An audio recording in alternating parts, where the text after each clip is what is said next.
दोस्तों welcome to dairy का third episode आ चुका है और मैं आपको पहले ही वार्न कर दूं ये एपिसोड पहले दो एपिसोड से कई गुना ज्यादा डरावना है क्योंकि इस बार कहानी बस डर नहीं दिखाती, ये साफ साफ बता देती है कि डेयरी कोई शहर नहीं है, एक जिंदा इंटेंटिटी है। एपिसोड 3 वो टर्न है जहाँ सो तुम्हारा धीरे धीरे हाथ पकड़ता है और सीधे अंधेरे की ओर खींच ले जाता है। और भाई इस बार पेनीवाइज सिर्फ हवा में नहीं एक्चुअल में आने वाला है। थर्ड एपिसोड शुरू होता है एक डिस्टर्बिंग नाइटमेयर सीक्वेंस के साथ। एक बच्चा पानी में डूब रहा है और उसे खींचने वाला चेहरा वही फैमिली जैसे ही वह चिल्ला रहा होता है। वो कोई सपना नहीं देख रहा होता, वो था हेलुसिनेशन। मतलब पेनीवाइज अब बच्चों के पर्सनल डर को इस्तेमाल कर रहा है। एक बच्चा अपने मरे हुए पिता को देखता है, दूसरा अपनी स्किन पर क्रिपी क्रॉलिस महसूस करता है, तीसरा वो ही आवाजें सुन रहा है जिन्हें सिर्फ वही सुन सकता है। और इसी बीच डेयरी में अनएक्सप्लेन डिसअपियरेंस बढ़ने लगती है। एक छोटी सी लड़की अचानक स्ट्रीट से गायब हो जाती है। लोग कहते हैं शायद भटक गई होगी, लेकिन ऑडियंस जानती है पेनीवाइज जाग चुका है। एपिसोड का मिड पार्ट सबसे स्ट्रॉन्ग है, जहाँ किड पहली बार महसूस करते हैं कि सिर्फ डर उनकी कल्पना नहीं, कोई उन्हें हंट कर रहा है। और फिर एपिसोड का सबसे भारी मोमेंट, एक किड फाइनली रेड बलून को छू लेता है और फुल सीन्स डार्क हो जाता है। वैसे भाई अगर तुम भी मेरी तरह रात में ये सीरीज देखते हो और फिर भी डर नहीं लगता तो चैनल को सब्सक्राइब कर देना। कम से कम डर तो लगेगा पर रिव्यू मिस नहीं करोगे। एपिसोड 3 का सबसे पावरफुल पार्ट है किड्स की इमोशनल ब्रेकडाउन। एक बच्चा गिल्ट में टूट रहा है, उसे लगता है कि किसी की मौत की वजह वही है, दूसरे को लगता है उसकी मदर उसे छोड़कर चली जाएगी, तीसरे को लगता है कि वो खुद किसी दिन गायब हो जाएगा जैसे बाकी लोग हो गए। मेकर्स ने इस बात को बेस्ट तरीके से दिखाया है कि पेनीवाइज सिर्फ डर का फायदा नहीं उठाता, वो डर बनाता है। कैरेक्टर्स राइटिंग बहुत डीप है, तुम सिर्फ डरते नहीं, तुम इन किड्स के लिए जेन्युइनली डर फील करते हो। हॉरर सिनेमेटोग्राफी नेक्स्ट लेवल है।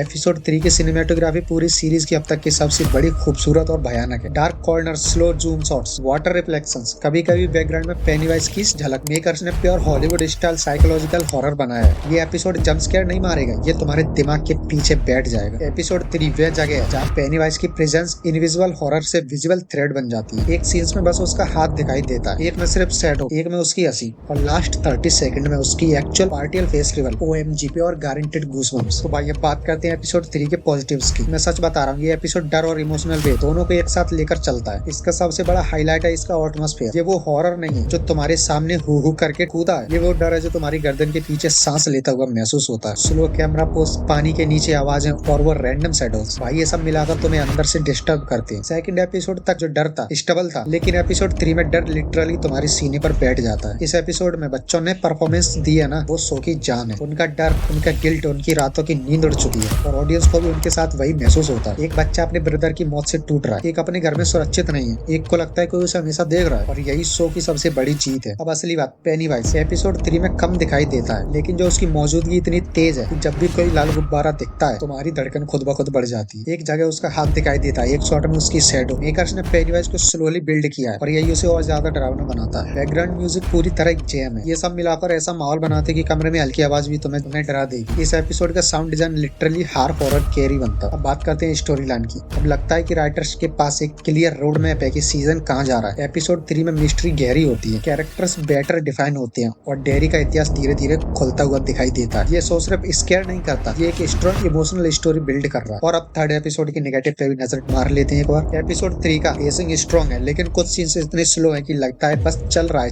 कुछ हो ही नहीं रहा। आसपास हॉरर बिल्ड करके उनके चक्कर में कुछ मोमेंट्स अननेसेसरी लंबा खींच दिए गए हैं। एडल्ट कैरेक्टर अभी भी वीक है, किड्स की एक्टिंग तो आग है, लेकिन एडल्ट्स ऑनेस्टली अभी तक किसी एडल्ट कैरेक्टर का इमोशन बेस स्ट्रॉन्ग नहीं लगा। उनके डायलॉग्स ड्राई लगे, उनके रिएक्शन स्लो लगते हैं। कई बार फील होता है कि इन्हें ऑडियंस से ज्यादा डर लग रहा है पेनीवाइज से नहीं, लेकिन हॉरर लवर्स इसे पॉइंट आउट करेंगे। ओवरऑल एपिसोड 3 सीरीज का सबसे स्ट्रॉन्ग पार्ट है। ये कहानी को आगे ढकेलता भी है और डर को डबल भी कर देता है। पेनीवाइज अभी भी पूरी तरह स्क्रीन पर नहीं आया, लेकिन भाई अब क्लियरली समझ आ गया है कि एपिसोड 4 या 5 में उसकी प्रेजेंस काफी स्ट्रॉन्ग होने वाली है। थर्ड एपिसोड ने ये प्रूव कर दिया कि वेलकम टू डेयरी सिर्फ एक प्रीक्वल सीरीज नहीं, ये अल्टीमेट साइकोलॉजिकल हॉरर बनने जा रही है। तो दोस्तों इसी के साथ हम अपनी वीडियो को समापन करते हैं और अगली वीडियो के लिए हमारे चैनल को सब्सक्राइब कर लो।